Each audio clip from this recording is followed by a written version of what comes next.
Hello students, இன்னைக்கு நம்ம cell cycle and cell division chapter பார்க்குறோம்.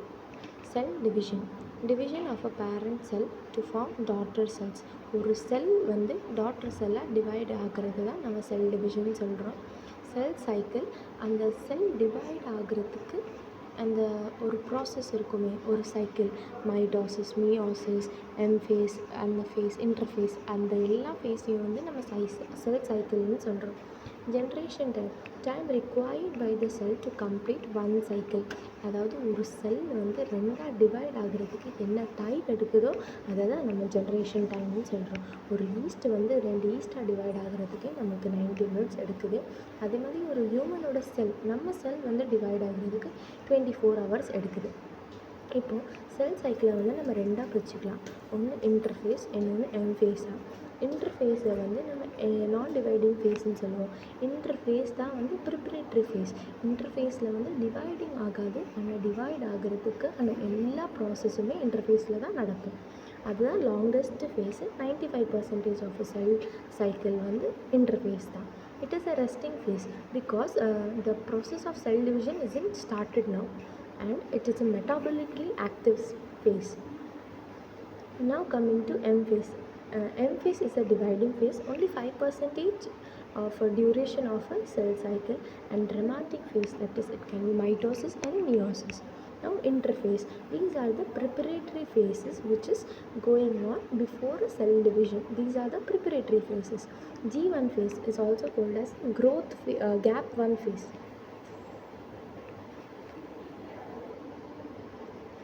Cell growth or in cell growth, the cell size increases, and synthesis of RNA, ATP, enzymes, protein, amino acids, everything occurs, and duplication of most of the cell organelles occurs in this G1 phase. Now this picture you can see a cell is normally dividing, and it gets into S phase, that is a synthesis phase.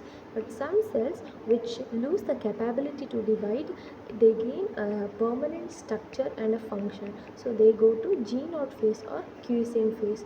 In any emergency, if there is no cell to divide, then these cells come into the form, they re-enter the G1 phase, and then they go and synthesis phase, and then the division carry on. Now S phase, synthesis phase. This is the invisible phase. In nucleus, this is a nucleus. In the DNA replication starts, amount of DNA doubles, and the number of chromosomes remains the same. In cytoplasm, centrioles duplicate, and animals cells, and in protein synthesis, histone duplicates. In G2 phase, this is the gap 2 phase, mitochondria, chloroplast, Golgi duplicates, everything, and RNA synthesis happens here. Mitosis, plant cell divides to form 2 daughter cells identical to each other of the parent. This was told by Walter Fleming and Stas Equational, this is known as the equational division. An equal distribution of new cytoplasm is given here, and this is somatic division, occurs in somatic cells. Mitosis having a 2 phase, karyokinesis and cytokinesis. Karyokinesis is having a 4 phase. Karyokinesis is division of a nucleus, and cytokinesis is a division of a cytoplasm. Now in karyokinesis we have 4 phases, that is metaphase, prophase, metaphase, anaphase, and telophase. In prophase, condensation of a chromatin occurs. In ஒரு normal செல்லில் வந்து chromosomes வந்து த்ரெட்டாகவே இருக்கும், ஒரு fibre லைக்காக இருக்கும். அதெல்லாம் கொஞ்சம் கொஞ்சமாக திக்காக ஆரம்பிக்கும், கொஞ்சம் கொஞ்சமாக கண்டென்ஸ், அதாவது அதோட சைஸை வந்து ஷார்ட் ஆக ஆரம்பிக்கும். அதோட இனிஷியேஷன் தான் prophase. ends of chromosomes are not visible.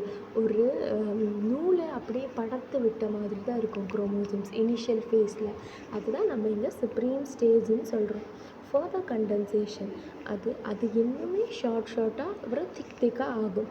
Centromere appears, அந்த நடுவில் இருக்கிறது தான் சென்ட்ரோமியர், அது வந்து அப்பியர் ஆகும். குரோமாட்டிட்ஸ் அப்பியர், இந்த சிஸ்டர் குரோமாட்டிட்ஸ் சொல்லுவோமே, ஒரு குரோமோசோமில் ஒரு சென்ட்ரோமியர் அட்டாச் ஆகியிருக்கிறது வந்து 2 சிஸ்டர் குரோமாட்டிட்ஸ்.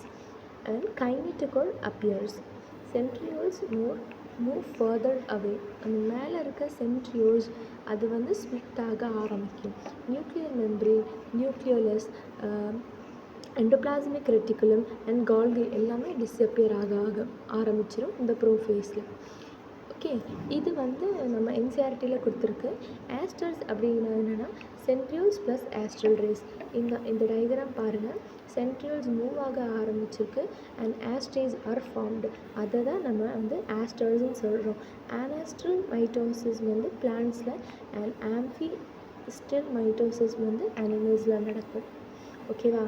அடுத்த ஃபேஸ் வந்து மெட்டாஃபேஸ். மெட்டாஃபேஸ் வந்து கம்ப்ளீட்லி இந்த நியூக்ளியர் மெம்பர்லாம் டிஸப்பியர் ஆகிடும். இந்த ஸ்டார்டிங் ஆஃப் மெட்டாஃபேஸ்லேயே ப்ரோஃபேஸில் ஆரம்பித்து டிஸப்பியரிங் ஆரம்பித்தது வந்து கம்ப்ளீட்டாக வந்து டிஸப்பியர் ஆகிடும். In metaphase chromosome has 2 chromatids. they are called as dyads. அந்த குரோமேட்டிட்ஸ் பார்த்தோம்ல, ஒரு சென்ட்ரோமியரை வந்து அட்டாச் பண்ணி வச்சுருக்கிறது அந்த 2 சிஸ்டர் குரோமேட்டிட்ஸ், அது வந்து நம்ம டயாடுன்னு சொல்கிறோம். இந்த டயக்ராமை நீங்கள் தெளிவாக பாருங்கள், உங்களுக்கு இதில் தெரியும். ஃபஸ்ட்டு இதுதான் வந்து ப்ரோஃபேஸாக இருந்தது. அந்த ஃபுல்லாக நியூக்ளியர் மெம்பர்லாம் டிஸப்பியர் ஆகிடுச்சு. Centrioles also move to the opposite poles. இப்போது அந்த குரோமோசோம் இங்கே ஒரு 2 குரோமோசோம்ஸ் இருக்கே, அதுக்கு அந்த 2 பார்ட் தான் வந்து அது குரோமேட்டிட். அது ஃபுல்லுமே கண்டென்ஸ் ஆகும்போது நம்மளுக்கு வந்து இப்படி அப்பியர் ஆகும். Chromosomes appear shortest and thickest. இந்த ஸ்டேஜில் மெட்டாஃபேஸ் தான் நம்மளுக்கு வந்து குரோமோசோம்க்கு மார்ஃபியாலஜி, நம்பர் ஆஃப் குரோமோசோம்ஸ் படிக்கிறதுக்கு நம்ம பெஸ்ட்டு ஸ்டேஜ் சொல்கிறது வந்து மெட்டாஃபேஸ் தான். அப்புறம் இந்த chromosomes arrange them in equatorial plane. Equatorial பிளேனில் வந்து அரேஞ்ச் பண்ணிடும். நடுவில் நம்ம குரோமோசோம்ஸ்லாம் தன்னாலே அரேஞ்ச் ஆகிடும். அப்புறம் வந்து ஸ்பிண்டில் ஃபைபர்ஸ் ஃபார்ம் ஆக ஆரம்பிக்கும். அந்த சென்ட்ரியோல்ஸ்லேருந்து இந்த சென்ட்ரியோல் வர ஸ்பிண்டில் ஃபைபர்ஸ் வந்து ஃபார்ம் ஆகும். அது வந்து நம்ம அனாஃபேஸில் பார்க்கலாம். Shortening of spindle fibres. அந்த ஸ்பிண்டில் ஃபைபர்ஸ் ஃபார்ம் ஆகிக்கிறது வந்து இப்போ கொஞ்சம் ஷார்ட் ஆக ஆரம்பிக்கும். அதாவது அந்த குரோமேட்டிட்ஸ்க்கு நடுவில் ஸ்பேஸ் வர ஆரம்பிக்கும். அந்த சென்ட்ரியோமர் வந்து பிரியறதுக்கு அந்த ஸ்பிண்டில் ஃபைபர்ஸ் வந்து கொஞ்சம் கொஞ்சமாக சைஸ் குறைஞ்சிக்கிட்டே போகும். ஷார்ட்டனிங் ஆஃப் ஸ்பிண்டில் ஃபைபர், அதாவது centriole splits, chromatid separates and move to the respective poles. ஒன்று மேலே போல் அப்பர் போல், இன்னொன்று டவுன் போல். அது ரெண்டுத்துக்குமே ஸ்ப்ளிட் ஆகிடும். And dissolution of microtubules. இந்த ஸ்பிண்டில் ஃபைபர்ஸ் ஃபார்ம் ஆகும்போது அதில் மைக்ரோடியூபிள்ஸும் இருக்கும். Elongation of interzonal fibres. அந்த டிஸ்டன்ஸ் ஆஃப் குரோமேட்டிட் அது வந்து இலாங்கேட் ஆகிட்ருக்கும். அப்போது அது விரியும் போது ஈஸியாகவே அது வந்து ஸ்ப்ளிட் ஆகிடும். இந்த centromere is directed towards the pole and chromatids stay behind. அந்த centromere directed to the pole. Centromere first போகும், அதுக்கப்புறம் இந்த குரோமேட்டிட்ஸ் வந்து வி ஷேப்பில் அதை வந்து ஃபாலோ பண்ணும். அதே பார்த்து ஃபாலோ பண்ணும். இந்த டயக்ராம் வந்து ரொம்ப யூஸ்ஃபுல்லாக இருக்கும். These are the future daughter chromosome. அதுக்கு நம்ம வந்து பேர் கொடுத்துருவோம். They are the future daughter chromosomes. Best phase to study the shape of chromosome. இது நல்லா தெளிவாக பார்த்துக்கோங்க. the best phase to study the shape of chromosome. இது வந்து அனாஃபேஸ். ஆனால் மெட்டாஃபேஸில் நம்ம என்ன பார்த்தோம்னா best phase to study the morphology and number of chromosomes. Okay, இதில் வந்து questions கேட்குறதுக்கு வாய்ப்பு இருக்குது. The daughter chromosomes in anaphase contain one chromatid called monad. அதே மாதிரி நம்ம மெட்டாஃபேஸில் வந்து we call them as dyads because they had 2 chromatids. Now they are having only 1 chromatid, so we are calling them as monad in anaphase. Now coming to telophase. Telophaseல வந்து கம்ப்ளீட்டாக அந்த chromatids reach to the pole. ஓகேவா? And டீகண்டென்சேஷன் வந்து start ஆகிடும். அதாவது ப்ரோஃபேஸ்க்கு முன்ன பார்த்தோமே, அர்லி ப்ரோஃபேஸில் எப்படி அந்த குரோமோசோம்ஸ் எல்லாம் வந்து ஒரு தின் த்ரெட்டு மாதிரி இருந்தது, ஒரு ஸ்ப்ரீம் ஸ்டேஜில் இருந்தது, ஒரு மாதிரி ஐடென்டிஃபைவே பண்ண முடியாத அளவுக்கு இருக்குமே, அதே லெவலுக்கு திரும்ப போக ஆரம்பிக்கும் குரோமேட்டின். அடுத்து nuclear membrane, nucleolus, ER, Golgi reappear ஆகும். இது ப்ரோஃபேஸில் என்னெல்லாம் டிஸப்பியர் ஆகுச்சோ அது எல்லாமே டெலோஃபேஸில் ரிட்டன் ரீஅப்பியர் ஆகும். Spindle fibres and astral rays எல்லாம் டிஸப்பியர் ஆகுது. This is the complete of a karyokinesis of mitosis. Now coming to cytokinesis. Cytokinesis வந்து இந்த சைட்டோபிளாஸ்மிக் டிவிஷன். இந்த இது வந்து கம்ப்ளீட்டாக 2 செல்லில் டிவைட் ஆகிடும். நம்ம இங்கே பார்க்குறது வந்து 2 செல்லில் டிவைட் ஆகிடும். அதாவது சைட்டோகைனஸில் நம்ம பார்க்கணும். சைட்டோகைனஸ் வந்து பிளான்ட் செல், அனிமல் செல்னாலும் பிளான்ட் செல்லில் வந்து இதுக்கு நடுவில் வந்து ஒரு செல் பிளேட் ஃபார்ம் ஆகிடும். அந்த செல் பிளேட்டு வந்து அதை செப்பரேட் பண்ணி 2 செல்ஸ் ஆகிடும். ஆனால் நம்ம அனிமல் செல்லில் வந்து ஒரு ஃபர்ரோ ஆகும். இந்த பாருங்கள், இதுதான் வந்து பிளான்ட் செல்லில் வந்து ஒரு செல் பிளேட் வந்துடும். It is secreted by Golgi apparatus. ஆனால் நம்ம அனிமல் செல்ஸில் வந்து ஒரு மாதிரி ஃபர்ரோ, ஒரு டீப் ஆங்கிள் வந்து உண்டாகும். அதனால் அதை வந்து ஃபர்ரோன்னு சொல்கிறோம். அந்த ஃபர்ரோ சைஸ் சுருங்க அந்த செல்ஸ் எல்லாமே டிவைட் ஆகிடும். ஓகேவா? அடுத்து இந்த furrow cleavage form by microfilament. இதில் டீட்டெயில்ஸ் இருக்குது. அடுத்து டைப் ஆஃப் மைட்டோசிஸ். மைட்டோசிஸோட டைப்ஸ் எல்லாமே யூமைட்டோசிஸ், அதாவது நியூக்ளியர் மெம்பரேன் வந்து டீஜெனரேட் ஆகிடும். அடுத்து premitosis or karyochorisis or internuclear mitosis. Nuclear member does not degenerate. இதில் வந்து நியூக்ளியர் மெம்பர் டீஜெனரேட் ஆகாமலே செல் டிவிஷன் ஆகும். Okay, and amitosis. Amitosisனா mitotic apparatus are not found. Mitotic apparatus என்னது? குரோமோசோம், சென்ட்ரியோல்ஸ், ஸ்பிண்டல் ஃபைபர்ஸ் அது எல்லாமே வந்து கிளியர் ஆகாமலே செல் டிவிஷன் ஆகுது. அதை நம்ம அமைட்டோசிஸ் சொல்கிறோம். இப்போ நம்ம அமீபாலெலாம் வந்து செல் டிவிஷன் ஆகும். அவங்க ஒரு சிடோபோடியா ஃபார்ம் பண்ணுவாங்க. அந்த மாதிரி நம்ம பார்க்குறோம். அதில் வந்து எந்த ஒரு apparatusமே இல்லை. குரோமோசோம் இல்லை, ஒரு சென்ட்ரியோல்ஸ் இல்லை, ஸ்பிண்டல் ஃபைபர்ஸ் இல்லை. ஆனாலுமே அங்கே செல் டிவிஷன் நடக்குது. அதாவது நம்ம அமைட்டோசிஸ்ன்னு சொல்கிறோம். இப்போ மைட்டோஜென்ஸ்னால் the agent that promotes mitosis. இந்த கெமிக்கல்ஸ் எல்லாமே வந்து மைட்டோசிஸை ப்ரொமோட் பண்ணும். அதாவது செல் டிவிஷன் நடக்கும்போது இந்த ஹார்மோன்ஸு, இந்த ஏஜென்ட்ஸ் எல்லாம் நமக்கு ரொம்ப தேவை. Insulin, auxin, gibberellin, cytokinins, these are the phyto hormones. நீங்கள் வந்து பிளான்ட் ஹார்மோன் சிந்தசிஸ் சாப்டரில் வந்து இதோட ஃபங்க்ஷன்ஸ் வந்து நீங்கள் தெளிவாக படிப்பீங்க. ஆக்சின், ஜிபர்லின், சைட்டோகைனின் இது வந்து பிளான்ட் க்ரோத் ஹார்மோன்ஸ். இந்த இன்சுலின் மட்டும் நம்ம வந்து அனிமல் ஹார்மோன். இப்போ வந்து மைட்டோட்டிக் பாய்சன்ஸ். இப்போ நம்ம பார்த்தது மைட்டோட்டிக் ஏஜென்ட்ஸ். அது வந்து அதை ப்ரொமோட் பண்ணும். மைட்டோட்டிக் பாய்சன்ஸ் வந்து அதை இன்ஹிபிட் பண்ணும். Substance that inhibit mitosis is called as mitotic poisons. இந்த பேர் எல்லாமே ஞாபகம் வச்சுக்கோங்க. Cyanide, azide cyanide, it's inhibits the prophase. Mustard gas agglutination of chromosome. அந்த குரோமோசோம் எல்லாம் ஒரு மாதிரி கிளம்ஸியாக ஃபார்ம் ஆகிடும். ஒரு மாதிரி ஐடென்டிஃபை பண்ண முடியாத அளவுக்கும் மேலே ஒரு மாதிரி பால் மாதிரி செப்ரேட்டே பண்ண முடியாத அளவுக்கு அது வந்து கிளம்ப்ஸ் ஆகிடும். அப்புறம் x rays can break the chromosome. DNA loss ஆக ரொம்ப வாய்ப்பு இருக்குது. அதனால தான் இதை வந்து ஞாபகம் வச்சுக்கோங்க. இது கேட்குறதுக்கு வாய்ப்பு இருக்குது. அப்புறம் கால்சிகைன், ஆல்காய்டு ஆப்டைன்ட் பை கால்கியம் பிளான்ட், எண்டோப்ளாய்டி ஆகுது. எண்டோமைட்டோசிஸ் ஆகும். அடுத்து meiosis. Meiosis is a diploid parent cell divides to form 4 haploid daughter cells. இது மியோசிஸ் வந்து ஒரு டிப்ளாய்ட் பேரண்ட் செல்லேருந்து 4 ஹப்ளாய்ட் டாட்டர் செல்ஸாக மாறும். இதுக்கு நம்ம பார்த்தது மைட்டோசிஸில் ஒரு டிப்ளாய்டு செல் வந்து 2 செல்ஸாக டிவைட் ஆகும். இங்கே மியோசிஸில் வந்து 2n வந்து 4n டிவைட் ஆகுது. ஓகேவா? The number of chromosomes reduced in the daughter cell. Number of chromosome reduce ஆகிருக்கும், ஆனால் the DNA amount remains the same. Reduction, இது வந்து ரிடக்ஷனல் டிவிஷன் சொல்லுவோம். அதை வந்து ஈக்குவேஷனல் டிவிஷன் சொல்லுவோம். மைட்டோசிஸை வந்து ஈக்குவேஷனல் டிவிஷன் சொல்லுவோம். அண்ட் மியோசிஸை வந்து நம்ம ரிடக்ஷனல் டிவிஷன்னு சொல்லுவோம். இதுதான் ஒரு ப்ராசஸ். இப்போ ஒரு டிப்ளாய்டு பேரண்ட் செல் வந்து ஃபஸ்ட்டு மியோசிஸ் 1 அண்டர்கோ பண்ணி 2n ஹப்ளாய்ட் செல்ஸாக மாறும். அடுத்து இந்த 2 ஹப்ளாய்ட் செல்ஸுமே மியோசிஸ் 2 அண்டர்கோ பண்ணி 4 ஹப்ளாய்ட் செல்ஸாக மாறும். ஓகேவா? அடுத்து meiosis involves 2 cycles of nuclear division but only 1 cycle of DNA replication. இது வந்து மியோசிஸ் வந்து யார் அந்த வேர்டை காயின் பண்ணால், அதை பற்றி யார் டிஸ்கவர் பண்ணாலும் இந்த டீட்டெயில் கொடுத்துருக்கு. Studied by Winiwarter and Strasburger. Meiosis the word coined by Farmer and Occurrence of a mitosis. First வந்து mitosis. Meiosis occurs only in diploid cells too. These cells are called as meiocytes. In animal humans, meiocytes is equal to gamete mother cells. அதாவது நம்ம spermatocytes or oocyteன்னு சொல்லுவோம். அதுதான் இது. இந்த spermatocyte வந்து 2-1, அதாவது diploid mother cell. அதிலிருந்து sperm haploidா மாறுது, அதாவது ப்ரொடியூஸ் ஆகுது. அதுதான் நம்ம வந்து இதில் பார்க்க போகிறோம் கம்ப்ளீட்டாக. அப்புறம் பிளான்ட்ஸில் வந்து meiocytes is equal to spore mother cells.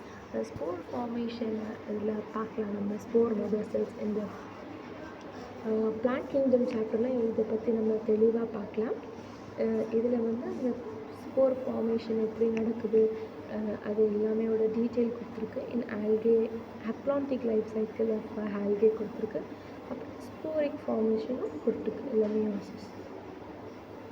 இப்போ நீங்கள் பார்த்துக்கோங்க. டவுட்டுன்னா நீங்கள் வந்து கமெண்ட் செக்ஷனில் கேளுங்க, அதுக்கு தனியாக வீடியோ போடுறேன். மியோசிஸ் வந்து நம்ம சொன்னோம் 2 சைக்கிள் நடக்கும். Meiosis 1 and meiosis 2. Meiosis 1 காரியோசிஸ் 1, karyokinesis 1 and cytokinesis 1. And meiosis 2 karyokinesis 2 and cytokinesis 2 நடக்கும். இப்போ காரியோகைனசிஸில் சேம் ப்ராசஸர் நம்ம பார்த்தோம்ல மைட்டோசிஸ் அதே ப்ராசஸ் தான் நடக்கும் இங்கே. ஆனால் prophase is the longest phase here because it has 5 sub-stages, that is leptotin, zygotin, pachytin and diplotin and diakinesis. Prophase 1 is the longest phase. Leptotin is the first stage in that. அதாவது இது வந்து prophase ரொம்ப பெரிய ஃபேஸாக இருக்கும். அதில் ஒரு ஸ்டேஜ்லேயும் ஒரு changes நடக்கும். இப்போ லெப்டோட்டினில் வந்து கண்டென்சேஷன் ஆஃப் குரோமாட்டின் நடக்கும். One end of a chromosome is attached to the nuclear membrane. இந்த ஃபார்மேஷன் வந்து bouquet stage சொல்லுவோம். இந்த டயக்ராம் பார்த்தீங்கன்னா உங்களுக்கு தெரியும். அட்டாச்மெண்ட் பிளேட் அது பிளேஸில் வந்து அட்டாச் ஆகுறது வந்து நம்ம அட்டாச்மெண்ட் பிளேஸ்ன்னு சொல்கிறோம். At the centriole starts producing astral rays and move away. அடுத்து zygotin வந்து ஃபர்தர் கண்டென்சேஷன் ஆகும், இன்னுமே திக்காக ஆரம்பிக்கும். அண்ட் ஹோமோலோகஸ் குரோமோசோம் ஆகும். அது வந்து பேர்ஸ் ஈச் அதர். அது வந்து நம்ம சினாப்சஸ் சொல்லுவோம். ஒரு 2 குரோமோசோம் வந்து ஒரு பாயிண்டில் பேர் ஆகும், அதை வந்து நம்ம சினாப்சஸ். இந்த ஃபார்மேஷன் ஆஃப் அ சினாப்டமல் காம்ப்ளெக்ஸ் வந்து நம்ம சினாப்ஸ்ன்னு சொல்கிறோம். அந்த 2 குரோமோசோம், அதாவது 2 குரோமோசோம் ஹோமோலோகஸ் குரோமோசோமை நம்ம வந்து பைவேலன்ஸ் சொல்கிறோம். இப்போ ஹோமோலோகஸ் குரோமோசோம்னா என்ன அப்படின்னா morphologically identical chromosome inherited from mother and father. Number of bivalents, இது வந்து எத்தனை இருக்கும் ஒரு செல்லுக்குள்ளே, அது வந்து is the half of the total number of chromosome in set. இப்போ வந்து 23 பேர்ஸ் இருக்குது. இப்போ 46 குரோமோசோம் இருக்குது அப்படின்னா ஹாஃப் இருக்கும் நம்மளுக்கு. ஹாஃப் 46 குரோமோசோம்னா அதோட ஹாஃப் செட் வந்து 23. அத்தனை குரோமோசோம்ஸ் நம்மளுக்கு இருக்குது. அடுத்து பெக்காய்டின், இது வந்து இன்னும் ஃபர்தர் கண்டென்சேஷன் ஆகும். இந்த கண்டென்சேஷன் வந்து ஒரு ஸ்டேஜாக நடக்குது. அடுத்து இந்த கண்டென்சேஷனில் வந்து நான் ஹோமோலோகஸ் குரோமோசோம் வந்து தேடிடாங்க. இது பாருங்கள், இது வந்து சிஸ்டர் குரோமேட்டிட்ஸ். இந்த ப்ளூ கலரில் இருக்கிற 2 குரோமேட்டிட்ஸும் வந்து சிஸ்டர் குரோமேட்டிட்ஸ். இந்த எல்லோ கலரில் இருக்கிறது அது தனி ஒரு சிஸ்டர் குரோமேட்டிட்ஸ். ஒரு எல்லோ ஒரு ப்ளூ வந்து நம்ம நான் சிஸ்டர் குரோமேட்டிட்ஸ் ஆஃப் ஹோமோலோகஸ் குரோமோசோம்னு சொல்கிறோம். These are called as bivalent. Bivalent with 4 chromatids is called as a tetrad. Recombination of a nodule occurs, crossing over between non-sister chromatids of homologous chromosome. அதாவது இந்த chromosome, இந்த ஒரு ப்ளூவும் ஒரு எல்லோவும் அது வந்து ரிகம்பனண்ட் ஆகும். ஒரு பார்ட் அங்கேருந்து ஒரு பார்ட் இங்கேருந்து எக்ஸ்சேஞ்ச் ஆகி ஒரு பாயிண்டில் சேர்ந்துருப்பாங்க. அதாவது இந்த டயக்ராம் பாருங்கள், இந்த மாதிரி ரிகம்பனண்ட் ஆகும்.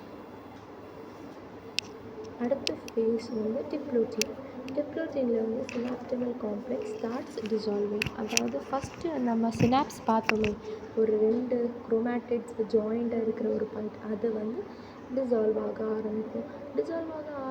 அது ரெண்டுமே தனித்தனியாக பிரிய ஆரம்பிக்கும். Okay, chromosomes move away but do not get separated. Chromosomes are attached at the point of a crossover. In the crossover pointல மட்டும் அது அட்டாச்சாக இருக்கும். ஃபஸ்ட் இங்கே இருக்கிற crossover கொஞ்சம் கொஞ்சம் இந்த குரோமோசோம்ஸ் வந்து பெரிய பெரிய பெரிய பெரிய பெரிய அந்த டிப்பில் போயிடும். அந்த கைஸ்மெட்டா அந்த பாயிண்ட்டை தான் நம்ம கைஸ்மெட்டான்னு சொல்கிறோம். The chiasmata is clearly visible in diploid. The diakinesis, further dissolution of the synaptonal complex, terminalization of chiasmata. And the chiasmata வந்து இந்த டிப்பில் போயிடும். அது பிரியிற அந்த chromosomes when they separate, the chiasmata go to the tip of the chromosome.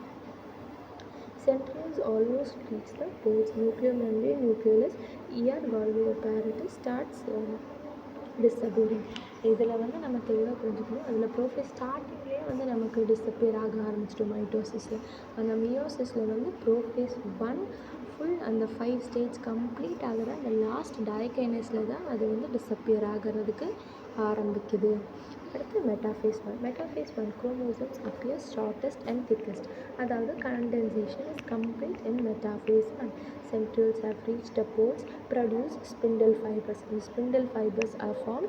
They are attached to the centromere. They attach the kinetochore. Kinetochore. Bivalents ally themselves on equatorial plate. அதாவது அவங்க வந்து நடுப்பகுதியில் வந்து அவங்களுக்கு தன்னை அரேஞ்ச் பண்ணிப்பாங்க.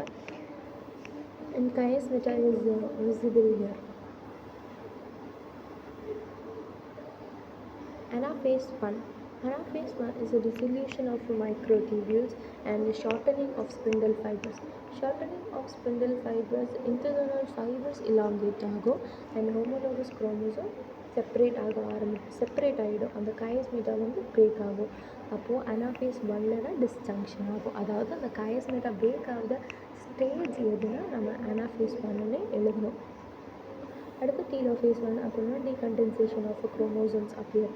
அதே டீகண்டென்சேஷன் chromosomes விட்டு குரோமாட்டின் ஃபார்முக்கே மாறிடும். Disappearance of spindle fibres and astral rays. Reappearance of nuclear membrane, nucleolus, ER and Golgi bodies. Now cytokinesis 1. Cytokinesis 1ல வந்து 2 haploid cells are formed. இந்த ஒரு செல்லில் வந்து 2 daughter செல்லாக டிவைட் ஆகிடும் by cell plate in plants and furrow formation in animals. Now coming to enterokinesis. This is the phase between cytokinesis 1 and karyokinesis 2. Okay. After meiosis 1 and before meiosis 2, before cytokinesis 1 and prophase 2, intermeiotic interphase is appearing here. Interphase, we discussed interphase in the starting. Interphase is a resting phase, the preparatory phase, and it is a 95% of the cell cycle. Protein and RNA are synthesized here in this phase and centriole duplicates. Now coming to meiosis 2. In meiosis 2, prophase 1 occurs same like the prophase 1 and metaphase 2 and anaphase 2 and telophase 2. Again, each cell here formed divides into 2 haploid cells. So the process remains the same. So at the end of meiosis 2, we get 4 haploid cells. So questions are asked about the formation of daughter cells in meiosis. You can solve the questions related to that. I have an example question here. Let us solve. Let us consider that in a cell the amount of DNA is 2C and number of chromosomes is 2. Now phase 1. The phases you should remember in this sequence. So you can get it easy to solve the question whenever you get the data, and during this by this formula you can easily solve the questions. Now phase. In G1 phase, this is the gap 1 phase, the amount of DNA is same, 2C, and number of chromosomes is 2.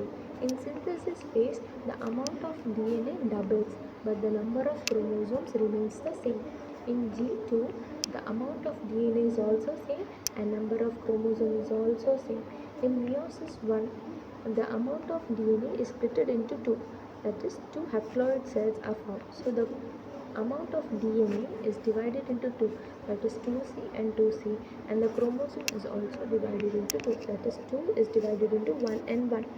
Now meiosis 2, the DNA amount is divided into 4, C, C, C and C, and the chromosome remains 1, 1, 1 and 1. The chromosome doesn't increases or decreases, it remains the same. Any changes that occurs in the DNA.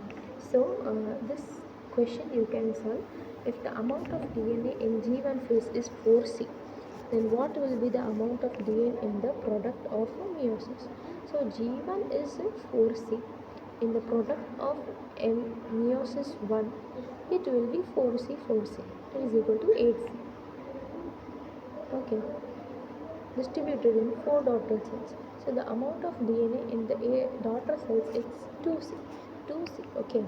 If the amount of DNA in the human sperm is 8 picogram, what will be the amount of DNA in sperm mother cells? Here the answer in the haploid stage it's 8. They are asking about the sperm mother cells, that is the in the G1 phase they are asking. So according to this formula you can answer this question without saying the answer. First answer the question and check if the answer is right or wrong. So this is the formula used for mitotic divisions. The questions may be asked if these are the amount of DNA, how much time the mitotic division is taken place. So these formulas can help you to go through such questions. Number of meiotic divisions to form X pollen grains or microspores is equal to X divided by 4. This is because one pollen mother cells give a tetrad, that is 4 haploid pollen grains, okay, by meiosis. So X is divided by 4 and number of meiotic division to form X megaspore.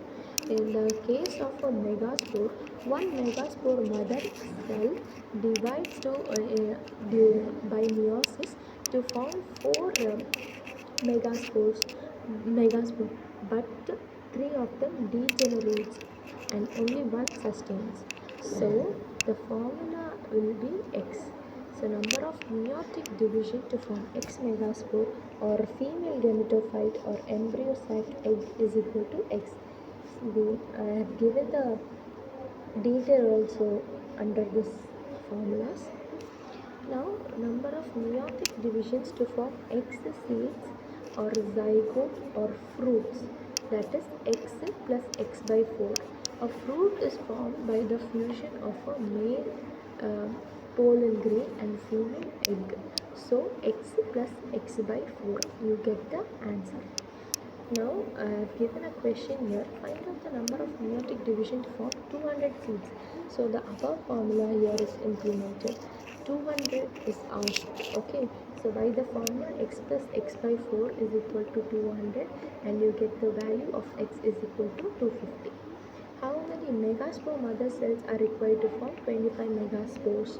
So the megaspores remain same because 4 in 4, 3 degenerates. So megaspore remains the mother cells remains the same. So 25 megaspore mother cells. Like this they can confuse it, but you can learn this through this formula and make a formula note to revise before the exams. So you can make a formula list of botany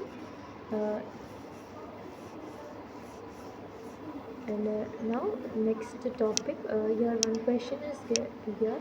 You can solve it to your own.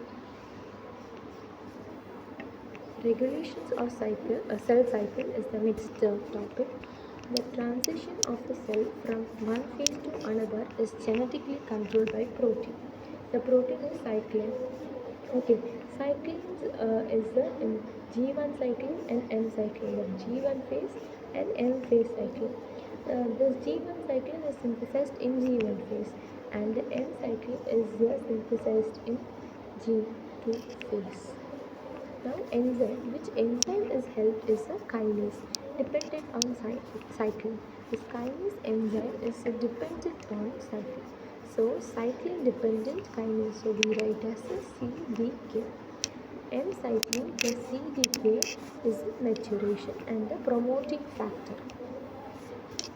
So this is the protein and enzymes helping in a cell cycle. You can go through this.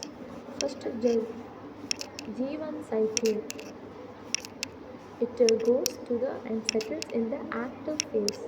In the active phase, CDK, this in the enzyme, this G1 cyclin protein gets fitted there, and then after fitting, the process starts. The cell moves to G1 to S. Then after in G1 to S, the degradation of G1 cyclin appears. Okay, after the process of G1 to S cycle. Now the enzyme is empty. The cell moves in G2 phase. This enzyme is inactive now. Okay, inactive CDK comes and attached in that enzyme. Then cell moves to M phase. Then degradation of M cyclin takes place here. Okay, after the inactive enzyme is there, when N cyclin comes and attached to that enzyme, it becomes active. So the cell moves to M phase. Now the M cyclin also degenerates and written it becomes a inactive CDK. Then inactive CDK then goes to G1 phase and the cyclin comes and sits in the enzyme and the process continues. So this is the same process which is going on for a cell division. So any doubt in this topic, you can ask in the comment section, and try to solve more questions regarding to the meiotic division and the time for cell division, everything. And I'll be sharing this note in our NEET group, so you can refer through this. Thank you.